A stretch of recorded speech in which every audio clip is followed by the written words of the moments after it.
रोहन एक historical museum का security guard जो अक्सर रात में तैनात रहता था। वो यहाँ करीब 8 सालों से काम कर रहा था, मगर एक रोज कुछ ऐसा हुआ जो आज तक नहीं हुआ था। एक दिन उसने देखा कि करीब 10-12 लोगों की भीड़ म्यूजियम में बड़े से वुडन बॉक्स में बंद कुछ अजीब से आर्टिफैक्ट ला रहे हैं। सवाल उसके मन में भी था कि आखिर ये क्या है, मगर फिलहाल के लिए उसे रात की नाइट शिफ्ट की तैयारी करनी थी। रात के करीब 2 बजे के आसपास अपने छोटे से केबिन में लगी सीसीटीवी स्क्रीन को घूरते घूरते उसकी आंख लग गई। लेकिन कुछ ही देर बाद उसे एक औरत की अजीब सी गुनगुनाने की आवाज सुनाई दी।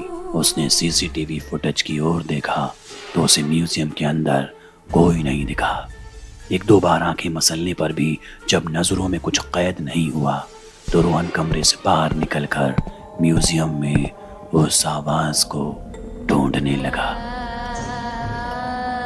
हाथों में फ्लैशलाइट और आवाज की तरफ कान गड़ाए रोहन अब म्यूजियम के मेन हॉल में पहुंच गया था। उसने देखा कि वो आवाज कांच के एक शोकेस में कैद एक अंगूठी पर लगे लाल रंग के स्टोन से आ रही है। इस स्टोन की चमक ऐसी थी मानो घने अंधेरे में कोई जुगनू। इससे पहले रोहन ने इस अंगूठी को कभी नहीं देखा था। इसका मतलब साफ था कि हो ना हो ये अंगूठी उन 10-12 लोगों की भीड़ द्वारा लाए गए उन अजीब सी पुरानी चीजों का हिस्सा थी। लेकिन सवाल था कि आखिर उस स्टोन से वो गुनगुनाती आवाज कैसी है। खैर जो कुछ भी था, मगर आधी रात को आवाज रोहन के जहन में एक अजीब सी बेचैनी को पैदा कर रही थी। रोहन को वो आवाज इस कदर मीठी महसूस हो रही थी कि वो मानो हिप्नोटाइज ही हो गया था। यह आकर्षण इस हद तक बढ़ गया कि आखिर उसने वो अंगूठी अपनी एक उंगली पर ही पहन ली। उसने महसूस किया कि वो गुनगुनाती आवाज अब धीरे धीरे खत्म हो गई।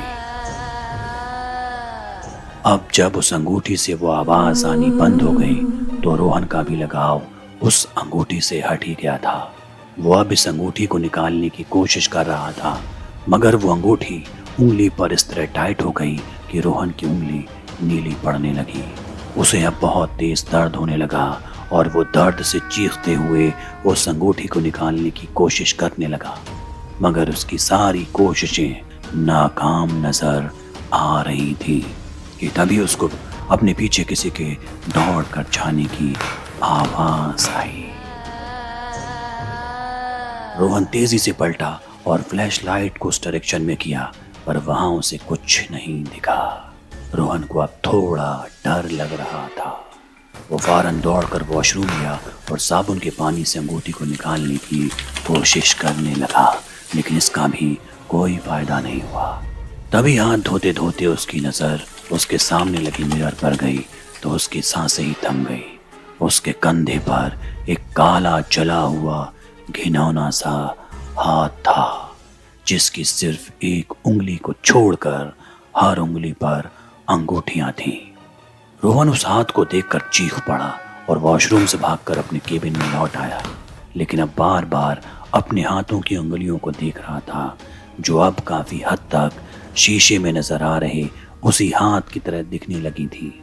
रोहन ये देख अब इतना सहम चुका था कि उस अंगूठी को निकालने के लिए अगर उसे अपनी उंगली भी काटनी पड़ जाती तो वो काटने के लिए तैयार था।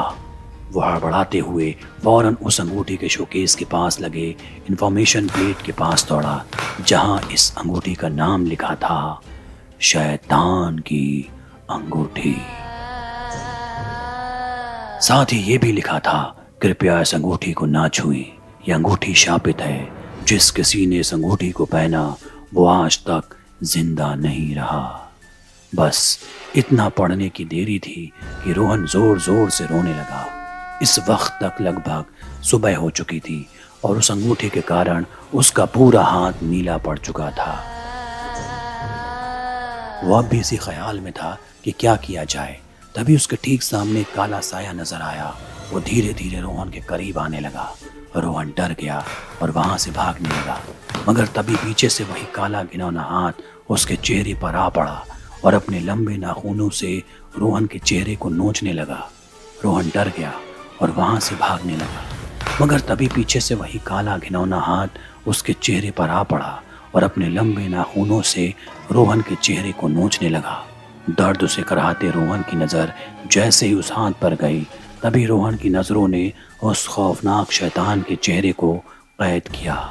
बस कुछ ही मिनट की देरी थी कि उस शैतान ने रोहन की दोनों आंखें नोच डाली और रोहन वही बेहोश हो गया।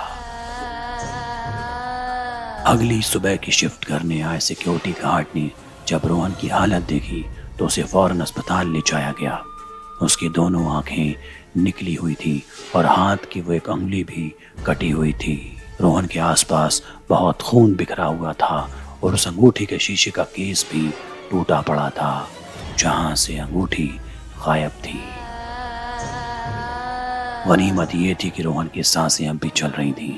जब रोहन को अस्पताल में होश आया तो उसने उस रात की पूरी घटना म्यूजियम अथॉरिटी को बताई, मगर म्यूजियम अथॉरिटीज इस मामले में लोगों के बीच किसी तरह की कोई बदनामी नहीं चाहती थी और उनके पास प्रूफ के नाम पर बस रोहन की ये कहानी थी, जिसका सीसीटीवी फुटेज भी अब सिस्टम से गायब था। बस इसी को ध्यान में रखकर इस पूरी घटना को महज एक एक्सीडेंट बताकर दबा दिया गया।